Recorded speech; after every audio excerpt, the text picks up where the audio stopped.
দুর্গাপুরে main gate ১৩ নম্বর ওয়ার্ডে বৃহস্পতিবার আনুষ্ঠানিকভাবে ৮৫০ মিটার দীর্ঘ একটি হাই ড্রেন নির্মাণ প্রকল্পের শিলান্যাস অনুষ্ঠিত হয়েছে। প্রায় ৮৮ লক্ষ টাকা ব্যয়ে নির্মিত হতে যাচ্ছে এই গুরুত্বপূর্ণ নিকাশি নালা।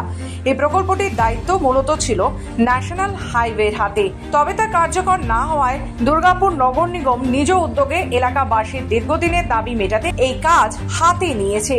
এদিন অনুষ্ঠানে উপস্থিত ছিলেন প্রশাসক মণ্ডলীর চেয়ারপারসন অনিন্দিতা মুখোপাধ্যায়, যিনি আনুষ্ঠানিকভাবে নির্মাণ কাজের সূচনা করেন। প্রশাসক মণ্ডলীর অন্যান্য সদস্যরাও সেখানে উপস্থিত ছিলেন। তারা জানান, এই হাই ড্রেন নির্মাণের ফলে বর্ষাকালে জল জমার সমস্যা অনেকটাই কমে যাবে এবং এলাকার মানুষের দীর্ঘদিনের দুর্ভোগ লাঘব হবে। উনি কিন্তু বলেছেন যে দুর্গাপুর নগর নিগম বেশি কথা বলে না, তারা কাজে বিশ্বাসী। কাজে আমরা কাজটা করতে চাইছিলাম, আর যা বলার এত সুন্দর করে উনি বক্তব্য রেখেছেন যে আমার আর বলার কোনো প্রয়োজন ছিল না।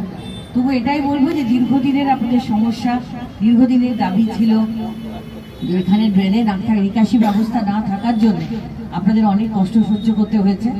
2 বছর ধরে অনেক চেষ্টা করে এবং অক্লান্ত পরিশ্রম এবং প্রচেষ্টা ধর্মেন্দ্র যাদবজি রয়েছে। তার সঙ্গে অতি অবশ্যই যাদের কথা অনস্বীকার্য, আমার পাশে আছেন আমার এক্সিকিউটিভ ইঞ্জিনিয়ার সাহেব বিশ্বাস সাহেব, আছে ভাই অর্ঘ, এবং এই কাজটা যে পেয়েছে আমার ভাই পঞ্চান সিংকে আমি অনুরোধ করবো যে কাজটা যেন অত্যন্ত সুন্দরভাবে হয়। এতদিন পরে এটার অনুমোদন হয়েছে, কাজে কাজটাতে যেন কোনো প্রকার ত্রুটি না থাকে। এবং আপনারা যারা আছেন এই অঞ্চলের সমস্ত মানুষ, আমার সঙ্গে মঞ্চে যারা অধিষ্ঠ আছেন, সকলকে আমার তরফ থেকে আন্তরিক শ্রদ্ধা জানাই। দুর্গাপুর থেকে নিজস্ব প্রতিনিধি রিপোর্ট, খবর বাংলা।